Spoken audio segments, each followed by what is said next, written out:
Assalamualaikum warahmatullahi wabarakatuh dan salam sejahtera. Anda bersama dengan saya Musa bin Muhammad Dirin di channel Musa Channel. Yang baru masuk di channel Musa, selamat datang dan jangan lupa untuk klik button subscribe, like and comment. Ini 29 Januari 2021, genap 29 hari kita berada di tahun baru. Pada hari ini aku akan bagi 6 perkara yang viral berlaku pada minggu ini. Jumpa anak-anak lepas lama diamkan diri. Syuk tampil akui kesilapan. Selepas berdiam diri hampir beberapa hari susulan daripada kes kecurangan dengan wanita lain didedahkan isterinya di Instagram. Penyampai radio Hot FM ini, Syuk Shahar, 34 tahun, telah membuat satu posting terbaru di media sosialnya sebentar tadi. Menerusi video tersebut, dia telah datang bertemu dengan anak-anaknya yang berlari mendapatkan pelawak tersebut kerana terlihat merindui sosok ayah mereka. Dalam caption yang disertakan oleh Syuk, dia mengakui segala salah dan silapnya terhadap keluarganya dan juga sedar bahawa memang sukar untuk menjernihkan kembali apa yang telah terjadi selama ini. Walau bagaimanapun, selebriti tersebut memaklumkan yang dia sanggup demi mengembalikan, mendapatkan keluarga dan kebahagiaannya yang semula. Semua orang tidak lepas dari kesilapan. Sehubungan dengan itu, rata-rata warganet telah meninggalkan komen di ruangan Instagram Syuk dengan pelbagai maklum balas. Kebanyakan daripada mereka meninggalkan nasihat buat pelawak tersebut supaya berubah dan memikirkan anak-anak yang masih kecil serta meninggalkan segala perkara yang menggoyangkan keharmonian rumah tangganya. Kantoi buat maksiat atas katil hospital, pasangan sedang dikuarantin disiasat polis. Baru-baru ini satu video telah tular di media sosial mengenai aksi tidak senonoh pasangan kekasih yang sedang menjalani kuarantin di salah satu hospital. Mana menurut laporan Tribunal News, video berdurasikan 1 jam 30 saat itu memaparkan mereka sedang melakukan aksi menjijikkan sewaktu berada di ruangan pengasingan untuk pesakit COVID-19. Namun aksi pasangan yang melakukan hubungan atas katil hospital itu dapat dirakam melalui rakaman litar tertutup CCTV tanpa diketahui oleh mereka. Pengarah hospital tersebut telah mengakui kejadian tidak bermoral itu berlaku di hospital terbabit ketika berada di ruangan kuarantin COVID-19 sebelum bertindak melaporkan perkara tersebut kepada pihak polis. Difahamkan lelaki yang terbabit di dalam video tersebut merupakan seorang pegawai polis yang bekerja di daerah tersebut dan sedang menjalani kuarantin selepas menjalani ujian saringan COVID-19.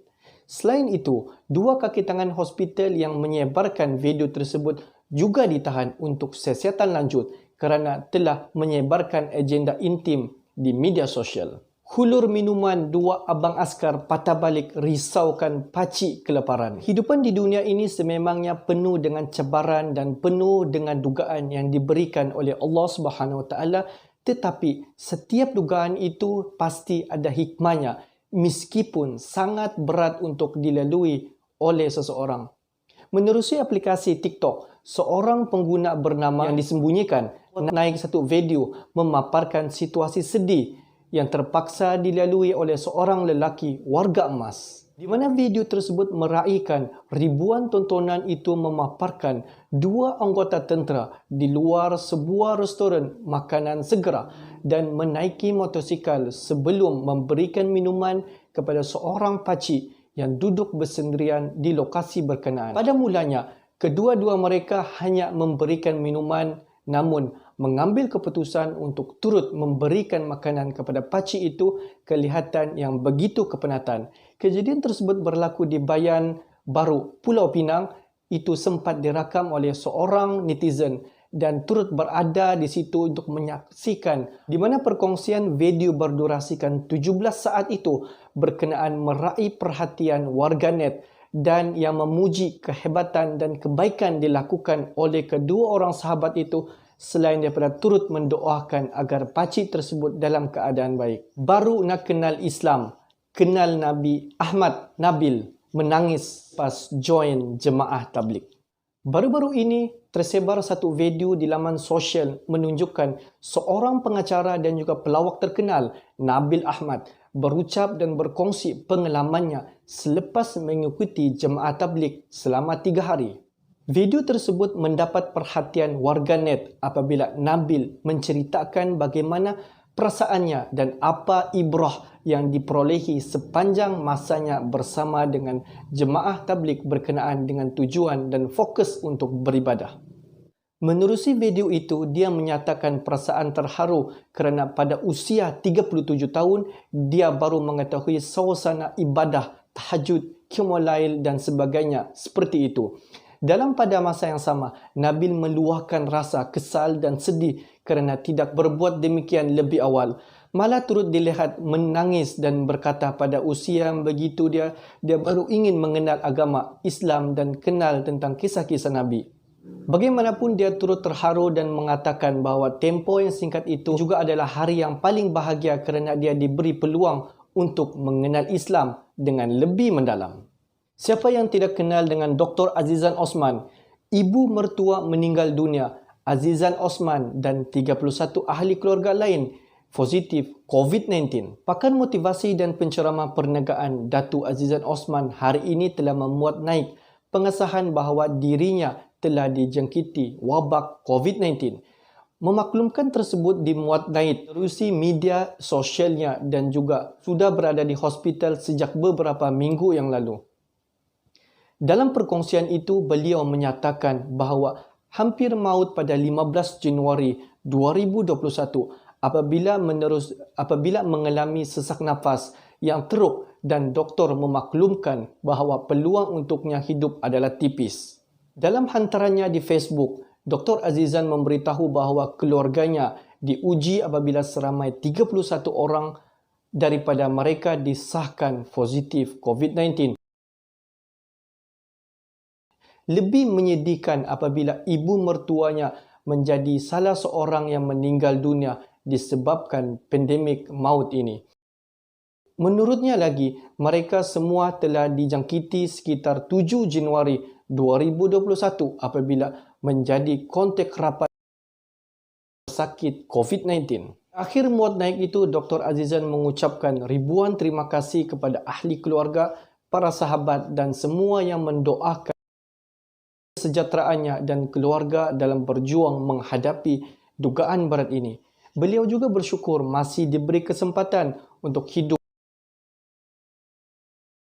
dan mengakui sedih di atas kehilangan ibu mertuanya disebabkan wabak COVID-19.